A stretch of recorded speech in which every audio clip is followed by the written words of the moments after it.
Բարև բոլոր նրանց, ովքեր հավատում են տեղական փոփ ինդուստրիայի գոյությանը ու նաև նրանց, ովքեր հայկական շոու բիզնեսի բացակայության ապացույցներն ունեն։ Մենք փորձելու ենք առաջին հայացքից թեթև ու մակերեսային թվացող շոու բիզնեսը ուսումնասիրել ավելի խորը ու դրան նայել լրագրողի աչքով։ Այս անգամ մեր ուսումնասիրության կենտրոնում մի երգիչ է, ով հենց կարիերայի սկզբից որոշեց էմոցիաները ի ցույց չդնել։ Արդյունքում նրա տեսահոլովակներում դեմքի միմիկան զրո էր։ Իսկ երբ ռոմանտիկ տղան հասկացավ, որ իր նման էլի կան հայկական շոու բիզնեսում, որոշեց լիրիկան մի կողմ դնել, մի քանի պարային շարժում սովորել ու լքված տղայից դարձավ հայկական շոու բիզնեսի սրտակերը։ Ռոմանտիկության ու սրտակերության մեջտեղում կանգնած երգիչներից որ մեկն է նա։ Երգիչ, դերասան ու նույնիսկ մանյակ հայկական շոու բիզնեսի ամենաբազմաֆունկցիոնալ դեմքը։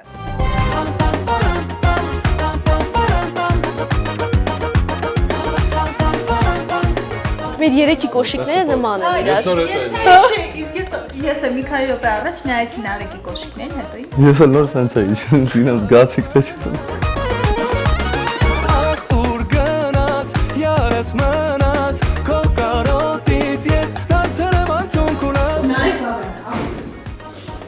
Այո, դուք բանում, ով ռեկորդ Նարեկ Լավյանը, ապրի։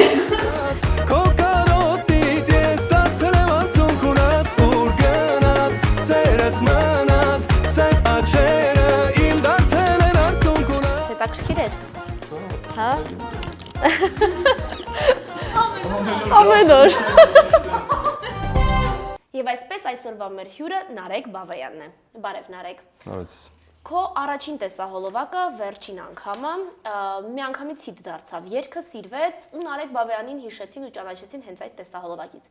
Միևնույն ժամանակ, որքան սիրեցին երգը, այնքան նաև շատ հիշեցին հենց քեզ ու քո դեմքի արտահայտությունը, հետո շատ էին խոսում նրա մասին, որ Նարեկ Բավայանը նման էմոցիոնալ երգում, այնուամենայնիվ տեսահոլովակում հանդես եկավ առանց էմոցիաների։ Դա հատուկ էր արված, դու հատուկ փորձեցիր մինիմալ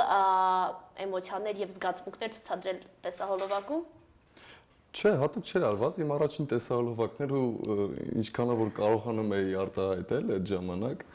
անգամ շատ միգուցե եւ վախեցած էի նկարանների ժամանակ, լարված, որտեղ առաջիններ ու չգիտեի ինչպես է ճիշտ արտահայտել, ամաչում էի անգամ արտահայտել, մտածելով որ կարողա ինչ-որ բան շատ լինի, այդ բերեբոր ասվածը լինի, ծիծաղելի լինի։ Հատուկ ոչինչ չեմ արել, այդպես ստացվել է ու հետաքրքիր բան եղավ, որ հենց այդ տեսարողից հետո դա շատերի կողմից ընկալվեց որպես իմիջ, այդ սառնությունը, այդ սառը հայացքը։ Իսկ չկար որևէ մեկը որ ուղղորդեր, այսինքն օգներ քեզ գիտես Նարեկ այստեղ մի քիչ զգացմունքային ես, պետք է դեմքդ որևէ բան արտահայտի, երբ երգում ես օրինակ։ Չէ, ռեժիսորն էր տեսալոկի Հրաչյա Քեշիշյան ու ես կարծում եմ շատ ճիշտ է արել Հրաչյա, հիմա եմ արդեն հասկանում, այդ ժամանակ չէի հասկանում, շատ ճիշտ է արել, որ շատ բաներ չի պահանջել ինձնից, որովհետև հակառակ դեպքում, եթե պահանջեր, կարող էր այդ իմ ասած ծիծաղելին արդեն լիներ տեսահոլովակում, երբ որ անփորձ մարդը փորձում է ինչ-որ բաներ անի իրանից, հորինի ցույց տա ինչ-որ էմոցիաներ, բան, դա իրոք կարող է ծիծաղելի երևա ու այն ժամանակ կարծում եմ Հրաչյա այդ ամենը շատ լավ հասկանում էր ու փորձել է ուղղակի ասենց ոնց որ կար այն ժամանակ Նարեկը այդ ձև ցույց տա նկարի ուղղակի գեղեցիկ ու վերջ։ Իսկ սառնության իմիջը դու վերցրեցիր որպես օրինակ ու շարունակեցիր դա։ Ոչ։ Լավ միտք չէր քեզ համար։ Հիմա կարծում եմ որ ճիշտ կլիներ եթե շարունակեի, բայց սառնության իմիջը չշարունակեցի, հակառակը ինչ որ այսպես թեթև հայրեն հանդուգն կերպար, հանդուգն չետաքիր բարգտա կերպարով հանդես եկա Միշոյի հետ, շատ սենց կտրուկ փոփոխություն էր կերպարային, իմիջային, որը ոչ միանշանակ ընկալվեց ու ընդունվեց։ Ես նույնիսկ հիշում եմ, որ այդ առաջին տեսահոլովակի հետ կապված կարծիքներ կային, որ ոչ ոք չէր ընկալում, որ դու իսկապես վախեցած ես տեսահոլովակում։ Բոլորը մեկնաբանում են, որ պարզապես Նարեկ Բավայանը հատուկ է այդպես անում, որպեսզի ընդգծի իր հայացքը, որպեսզի ավելի գեղեցիկ ամեն ինչ երևա, այսինքն հատուկ արված մի քայլ էր։ Դե ապրանք մենք, որ միամիտ ոչինչ հատուկ չենք արել, բայց բոլորի մոտ տպավորություն է ստեղծվել, որ ինչ որ հատուկ ու մտածված քայլ էր։ Քո երգերից մեկի բառերի հեղինակը Արմեն Աշոտյանն է։ Այո։ Եվ հիմա արդեն որոշ ժամանակ անց, երբ Աշոտյանը նախարար է, ինձ հետաքրքիր է այդ երգի հանդեպ մոտեցումը։ Արմեն Աշոտյանը փորձում է բոլորից ավելի հեռու պահել այն միտքը, որ ինքը երգ է գրել Նարեկ Բավայանի համար, եւ Նարեկ Բավայանը հատուկ փորձում է հիշեցնել բոլորին, որ նախարարը իր համար երգ է գրել։ Ահա։ Սկսեմ նախարարից, պարոն Աշոտյանի նախարար դառնալուց հետո շատ քիչ ենք հանդիպել, դա նորմալ է, շատ զբաղված է ինքը, բայց ես երբեք իր կողմից չեմ զգացել որևիցե բան, որ պահի, թաքցնի, ես երբեք հատուկ չեմ շեշտել։ Իհարկե գլուխ գովալու տեղ ունեմ, գլուխ գովալու տեղ ունեմ, երբ որ պահը գալիս է, առիթը գալիս է, երբ որ այդ երգը հնչում է, ես պարտությամբ եմ ասում, թե ով է այդ երգի հեղինակը, ու շատ լավ եմ զգում ինձ, ու երգն էլ շատ սիրում եմ իրականում։ Անգամ իմ ընկերական, այսպես շրջապատում, երբ որ խոսք է գնում մեր ռեպերտուարներից, ես միշտ շեշտում եմ, որ դա իմ ամենասիրելի երգերից մեկն է, ինչը չեմ կարող ասել տեսահոլովակի մասին։ Երգը շատ գեղեցիկ է, երաժշտությունը, բառերը շատ գեղեցիկ են, գործիքավորումը շատ լավն է։ Տեսահոլովակը վատն է։ Տեսահոլովակի մասին նույնը ասել չեմ կարող, դա գիտի նաև իմ ընկերը Սուրենը Թադևոսյանը, որ նկարանել է այդ տեսահոլովակը։ Ուղղակի այն ինչ որ մենք մտածում էինք այդ միտքը, որ պետք է ռեալիզացնեինք տեսահոլովակի տեսքով, ուղղակի չստացվեց մի փոքր այլ բան, որը այդքան էլ լավը չեղավ, գեղեցիկ չեղավ։ Ինչը դուրս չի գալի ամենաշատը։ Դե այդ էֆեկտները, որ մտածում էինք ինչ իմաստ ունի այդ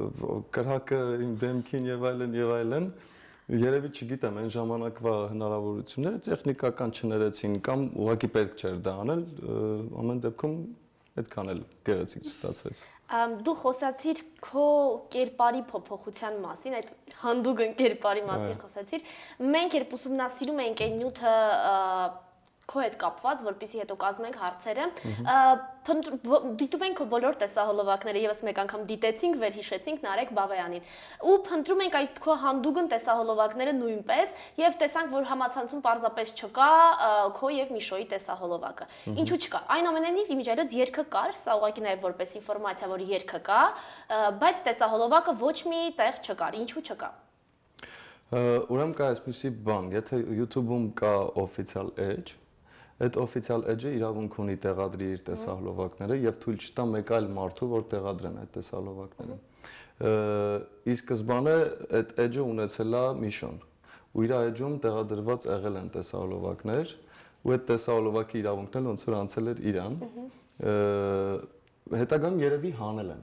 Երբ որ ես ուզեցա տեղադրեմ, ինձ խորհուրդ չտվեցին, որտեղ ասացին, եթե իրավունքները կա, այդ մարդը դնում է իր edge-ում, դու դնես, կարող է քո edge-ը ուղղակի այդ բլոկ ասվածը անեն։ Իսկ Միշոն է դեպքում ինչու էր հանել։ Չգիտեմ, երևի արդեն հարմար չի գտել որ լինի։ Երևի հին ա որոշել է որ մենակ թարմ բաներ լինեն։ Բայց չէ որ որովհետև մեկ այլ տեսահոլովակ էլի քո հետ, որը մի քիչ ավելի լիրիկական երգ էր, այդ տեսահոլովակը կար, մենք Սերժո Միշոն արել տեսահոլովակը։ Այդ տեսահոլովակը կար, այս մեկը չկար։ Այդ դեպքում դա միգուցե մի քիչ էլ անարդար չէ քո նկատմամբ, որովհետև դու նույնքան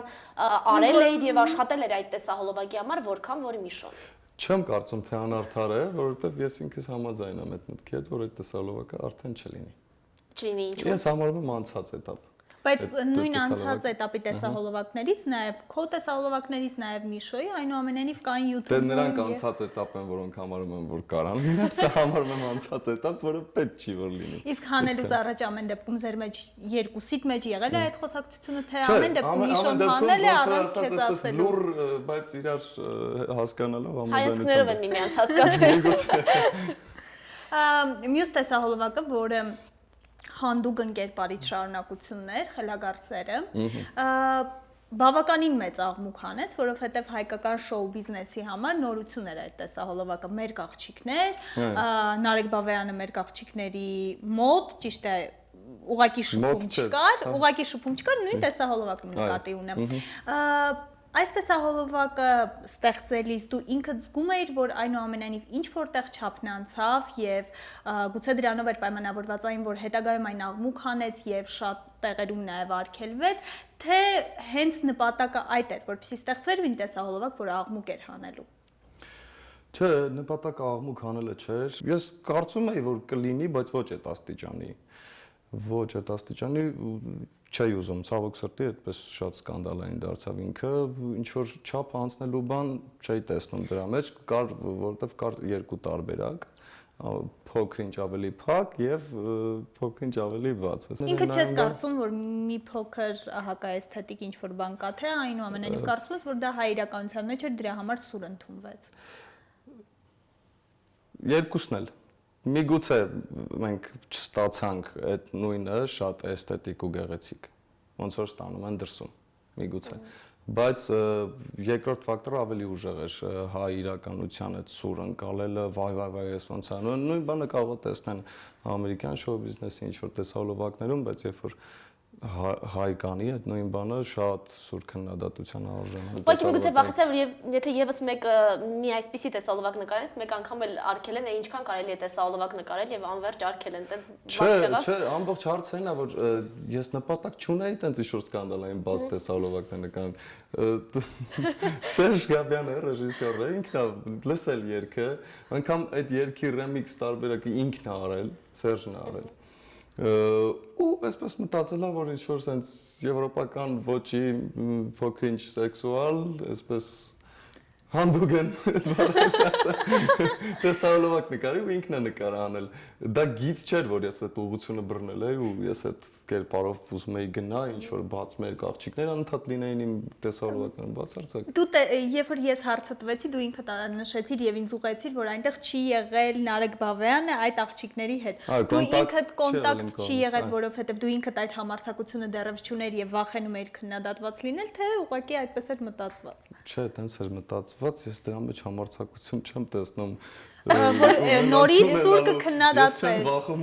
վախենում կոնտակտի մեջ մտնել։ Ես նկատի ունեմ, որ նորից ավելի սուր կքննադատվեր։ Հասկացա, ես փոքրինչ sense հումորային ուղղություն տվեցի հարցին։ Չէ, իրոք վախենալու բան չկար ամեն դեպքում, որից է վախենալու բան չի, որովհետև եթե քննադատվելու էր անկախ դրանից կոնտակտը կար թե չէ, չգիտեմ։ Լավ, եւ փակելով այս թեման, ուղղակի մի հարց, որը նույնպես հետաքրքրեց, դու ասիր Սերժ Գաբյանը ինքը ընտրեց, ես նաև գիտեմ, որ հայկական շոու բիզնեսում տենց հասկացություն չկա, որ ռեժիսորը արեց, ասած այդպես էլ պետք է լինի։ Հաճախ երգիչները կարող են նույնիսկ վերջում տեսահոլովակի գալ որոշակի փոփոխություններ անել, որովհետև նրանք այդպես են ուզում։ Եվ գիտենք, որ դա մեր շոու բիզնեսի իրականությունն է, երբ դու ասես Սերժ Գաբյանը որոշեց, դու ինքդ երբեք այդպես չես անում, այսինքն չէր կարող գնալ եւ ասել, ուզում եմ հանենք այս պահը կամ չգիտեմ։ Բանն անում որ ամբողջ առաջարկը հենց իր կողմից եղավ, Սերժի կողմից եղավ, որ այս երկի վրա արի նկարենք տեսահոլովակ, ես լավ ինչ-որ մտքեր ունեմ, լավ բան եմ մտածել, ցենց պարային հետաքրքիր, արի նկարեմ, ասի գգամ կնկարես։ Այսպես ստացվեց, ամբողջությամբ վստահելով իրեն, ինքն էլ նկարեց, ես չեմ համարում, որ վատ պրոդուկտ է ստացել Սերժը, միանշանակ։ Մենք դրա մասին չենք խոսում։ Հա, դե հիմա քանի որ Սերժից խոսքը գնաց, ես եմ ուզում ասել, որ չեմ համարում վատ պրոդուկտ է ստացել, բայց միգուցե այդ ժամանակ ոչ Հայաստանի համար։ Մի քիչ շուտ էր։ Երբ խոսում ենք Նարեկ Բավեյանի մասին, հնարավոր չէ չհիշել մի շատ զավեշտալի դեպք, որ տեղի ունեցավ ամիսներ առաջ, երբ խոսակցություններ ու մամուլում ինֆորմացիա տարածվեց, որ քաղաքում ինչ-որ մանյակ է շրջում, որը հարձակվում է հենց միայն տաբատներով կանանց վրա, եւ ամենածիծաղելին այն էր, որ մարդիկ խոսում էին, որ դա Նարեկ Բավեյանն է, այսինքն տեսքից նմանեցնում են քեզ, այստեղ ուղղակի մի հարց է առաջանում, քո արտաքինով տղաներ Հայաստանում հազվադեպ են հանդիպում, այսինքն չեն կարող ասել, վայ մի հատ է Նարեկ Բաբյանն, կարող է ես եմ։ Եվ այդ ամեն ինչը դեռ մի կողմ դրած, դուք նաև երկուսն էլ ապրում եք Մասիվում։ Իսկապես մի քիչ շատ չէին այդ զուգադիպությունները, այո, զուգադիպությունները շատ չէր, քո համար դա տարօրինակ չէր, եւ քեզ եկան դիմեցին։ Եվ քեզ եկան դիմեցին, դու ինքդ ինչ ասեցիր դրա մասին եւ չզգացիր դրանից հետո վախը, վայ, որ հատկապես տաբատով կանայք քեզնից խուսափում էին։ Որ այնուամենայնիվ կասկածը կար, գուցե Նարեկ Բավեյանն էր։ Չէ, ես այդ ժամանակ որևիցե մեկից ինչ որ բան չեմ նկատել վերաբերմունքի փոփոխությունին, հանդեպ խուսափեն ինձնից կամ չգիտեմ, ակնհայտ էր, որ ոչ մեկ անգամ չէր հավատա, որ կարող է այդպիսի բան լինել։ Շատ են խոսակցություններ, որ Նարեկ Բավեյանին նման է արտաքինով, ուղղակի ասենք նկարագրելուց, երբ որ հարցրել էին տուժվածներին, թե ինչպիսին է արտաքինը այդ մանյակի, նրանք ասել են ուղղակի որ նման է, Նարեկ, չգիտեմ, աչքերի գույնը եւ այլն, այ նման է, այս երգիչին է նման, Նարեկ Բաբյանին է նման։ Ես այդ ամեն ինչը անգամ իմ մոտ sense ինչ-որ ծիծաղ էր առաջացնում, երբ որ լսում էի։ Մենակ չեմ հիշում, որ թերթներ կամ կայքը էլի տեղադրել էր, որ Նարեկ Բաբյանը, այսպեսի վերնագիր, Նարեկ Բաբյանի նման մանյակը թե Նարեկ Բաբյանը ահաբեկել է նոր քինիոր զանգվածը, ասենց ինչ-որ բաներ, այ դա արդեն շատ ինձ ջղայնացրեց, որ այդպիսի վերնագրով նյութ, անգամ եթե նմանացնում են այդպիսի մեծ վերնագրով Նարեկ Բաբյանի նման մանյակը, որն ոնց կարելի է այտենց հետո ինչ որ ասենք մարդիկ նմանացրել են, տենց ասել են, որ չի կարելի այդպես գրել։ Դա կարճ այդ հատվածը կարճ տևեց, այսինքն այդ ինֆորմացիան, որ կարելի ասել է այս դեպքում սուտ ինֆորմացիան, որ տարածվեց, կարճ տևեց եւ արդյոք այդ ջղայնությունը, որ քեզ քո մեջ կար, շուտ վերացավ, որտեվ ես անմիջապես այդ կայքից համարը իրենց կոնտակտային անեցի, զանգահարեցի եւ ընդամենը մի քանի րոպեվա ընթացքում իրենք փոխեցին այդ վերնագիրը։ Հաճախ ես նման կոնտակտի մեջ մտնում մամուլի հետ եւ այս դեպքում համացանցային մամուլը մեր մոտ շատ է հիշեցնում դեղին մամուլը, այսինքն հաճախ են տեսնում եւ այդպիսի վերնագրեր են լինում անընդհատ, նյութեր են լինում տարօրինակ, բոլորին է զանգահարում եւ խնդրում որպեսի հանեն նյութերը։ Չէ, եթե բոլորին ընկնեմ դրա հետևից որ բոլորի հետ կապի մեջ մտնեմ, ուղղակի նյարդերս չեն հերիքի ու ժամանակս հաստատ։ Հաճախ լինում է որ ինչ-որ բան նայում եմ դուրս չի գալիս նյարդայնանում եմ, բայց սովորաբար եթե դա շատ լուրջ բան չի, հաջորդ օրը անցնում է դա ինձ մոտ։ Քանի որ խոսեցինք մամուլից, կուզեմ անդրադառնանք վերջին շրջանի խոսակցություններին կապված վերջին տեսահոլովակի եւ հատկապես երգի հետ։ Մեզ մոտ շատ հաճախ են խոսում այն մասին, որ այս տեսահոլովակը թխած է, այսպես ասած, որևէ մեկից կամ այս երգը վերցրած է ինչ-որ մեկից եւ հաճախ դա լինում է իրականություն, չեն կարող շղթել։ Քո վերջին երգի հետ կապված տեսահոլովակի պրեմիերայից հետո հայտնվեցին հոդվածներ այն մասին, որ Նարեկ Բաբյանի երգը մեկ առ մեկ կրկնօրինակած է Աշերի երգից։ Ինչպիսին եղավ քո արձագանքը եւ դու արդյոք իսկապես չես գտնում նմանություն այդ երգերի միջեւ։ Միանշանակ գտնում եմ նմանություն երգերի միջեւ։ Տեսահոլովակը ոչ մեկ այլ տեսահոլովակի երբեք չեմ նմանացրել ու համաձայն չեմ լինի ոչ մեկի հետ, եթե նմանեցնի։ Երգը իր սաունդով շատ նման է, միանշանակ ու թեմայով։ Մեղեդին նույնը չի, միանշանակ կարող եմ ասել։ Դա պատահականություն էր։ Ոչ, դա պատահականություն չի ու կան շատ այդպիսի հնչողությամբ երգեր, կոնկրետ նույն soul ու R&B ոճում, որոնք նման են իրենց հնչողությամբ, մեկը մյուսին շատ նման են, գործը արվել է նույն ոճում ու կարար լիներ այդ նմանությունը։ Դու ծանոթ ես այսինքն այդ երգին նույնիսկ հավանում էր Աշերի կատարումը։ Շատ ծանոթ եղել ու հավանել եմ, ինձ թեման է միշտ շատ դուր եկել, բայց թեման երբ որ ասում եմ նման է, դա չի նշանակում որ արտագրել ենք մենք։ Թեման ընդամենը այս գաղափարը սիրային եռանկյուն։ Գիտես, այս ամենի մասին որ խոսում ենք, հաճախ ես ուզում եմ հասկանալ։ Այդ դեպքում որտեղ է անցնում այդ պլագիատի սահմանը, հա, ինչ որ դու ասում ես, մենք քո բացատրելուց հետո դու փորձում ես բացատրել, որ դուք պլագիատով չեք զբաղվել, այո, եւ չեք թխել։ Այդ դեպքում որն է թխելը, եթե սա։ Դրան կա պրոֆեսիոնալ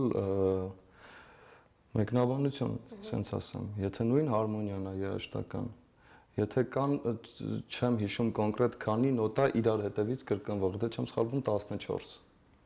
Իրար հետևից կրկնվող դա արդեն համարվում է այդ պլագիատ, այդ թխել ասածը։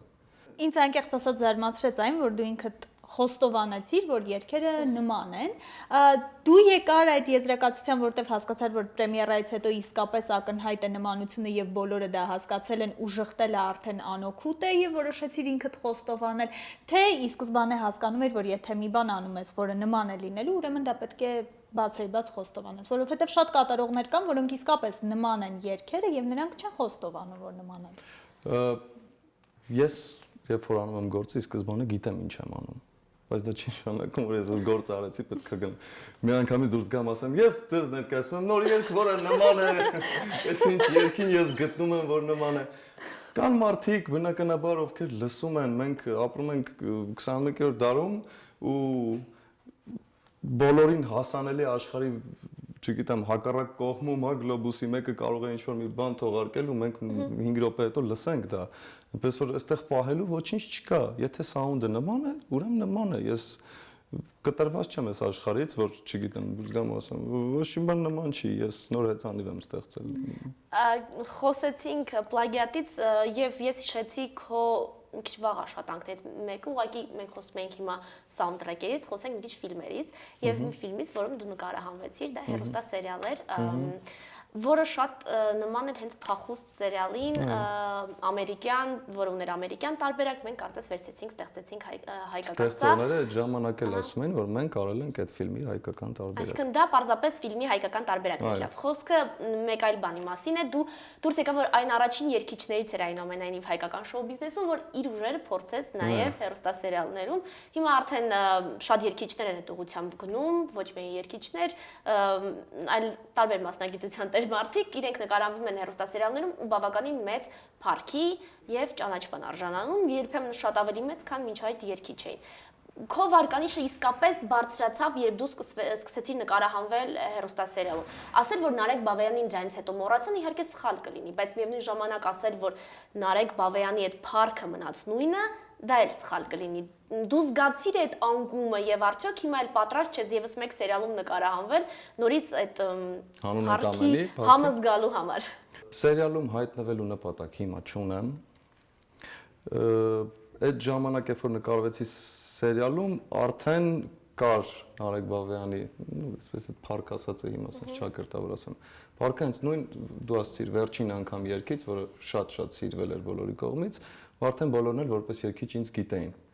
Սերիալից ես չդարձա ճանաչելի։ Սերիալից դու ավելի ճանաչելի դարձար։ Սերիալից ավելի, բայց չեմ կարող ասել, որ այդպես շատ մասշտաբին, քանի որ այդ սերիալը ցուցադրվում էր մենակ Երևանում։ Դա այն ալիքը չէր, որ ցուցադրվում էր ամբողջ Հայաստանում, էլ չասեմ, չգիտեմ, Սփյուռքով մեկ, որ ասեմ դա ինձ մեծ ճանաչում բերեց։ Միայն Երևանում էր ցուցադրվում, հա իհարկե սերիալն էլ իր ազդեցությունը թողեց։ Սերիալից հետո անկում եղավ միանշանակ, որտեվ ճիշտ է, դժվար է ամեն օր լինել եթերում, մեկ էլ դրանից հետո չլինել ու նույնը պահել։ Բնականաբար կլինի այդ անկումը, բայց ես հիմա շատ ուրախ եմ, որ ես վերականգնում եմ այդ ամենը, ոչ թե այլ ինչ-որ ճանապարհներ փնտրելով, սերիալ, գովազդ, չգիտեմ ինչ։ Ուղղակի ես ուզում եմ իմ ժամանակը տրամադրել երգին, տեսահոլովակներին, իմ մասնագիտությանը։ Նարեկ Բավեյան ռոմանտիկ կերպար, Նարեկ Բավեյան հանդուգն կերպար, ինչպես դու նշեցիր, Նարեկ Բավեյան, որ երգում էր լիրիկական ոճում, որ երգում էր վեցուտ, ավելի պարային ոճում, ի վերջո ինքդ կողմնորոշվել ես քո կերպարը, որն է եւ որն է քո երաժշտական ոճը, որպեսզի նաեւ հանդիսատեսը եւ քո լսողը, դիտողը նաեւ կարողանա կողմնորոշվել։ Կա այսպիսի մի ուղղություն, էստրադային ուղղությունը, որը իր մեջ շատ ճյուղեր ու կերպարներ ներառում։ Այնուամենայնիվ դու պետք է ունենաս ես միշտ ասեմ, ես չեմ անցել կլասիկայից ռոքի կամ չգիտեմ, ռոքից ջազի եւ այլն եւ այլն։ Էստրադայի մեջ եմ, որը ունի իր հայկական ուղղությունները, նույն վեցուտները էստրադային լինում են, հա, հիմա, որը ունի նաեւ sense մի քիչ ավելի մոտ միջազգային էստրադային ստանդարտներին։ Իմ կերպարը, անկեղծ ասած, եթե ինձ ամենահարազատ կերպարը հենց նա ինչ որ կա վերջին տեսահոլովակում ու առաջին տեսահոլովակում ու Պարոն Աշոտյանի երգում նաեւ իսկ մնացածը ինչ որ անում եմ գումարի համար է արվում։ Ոչ միայն։ Միայն գումարի համար ես ինձ կոնկրետ իմ դեպքում հնարավոր չի աշխատել։ Արվում է էլի նաև գումարի համար ու նաև ոճում ինքս ինձ փորձելու, այդ ոճում էլ երգեր ունենալու ու ամեն դեպքում այդ ոճում որակով անելու համար։ Շնորհակալություն Նարեկ, մեզ այսօր հյուր լինելու համար։ Շնորհակալություն։ Դե շնորհակալ։ Իսկ մենք հիշեցնենք, որ այսօրվա մեր հյուրը Նարեկ Բավեյանն էր, ով ասաց, որ իր հանդուգն սրտակերի կերպարը արդեն շուտվանից անցյալում է թողել, քանի որ մեծացել է եւ դուրս է եկել այդ տարիքից։ Նարեկ Բավեյանը խոստովանեց հպարտանում է, որ մի ժամանակ իր համար երգի բառեր է գրել ներկայիս կրթության եւ գիտության նախարարը։ Իսկ դուք մի վախեցեք լինել քննադատված։ Եթե քննադատում են, ուրեմն հետևում են ձեր արած գործին։ Հենց դրա համար էլ հայկական շոու բիզնեսը մենք շարունակելու ենք աչքի տակ պահել։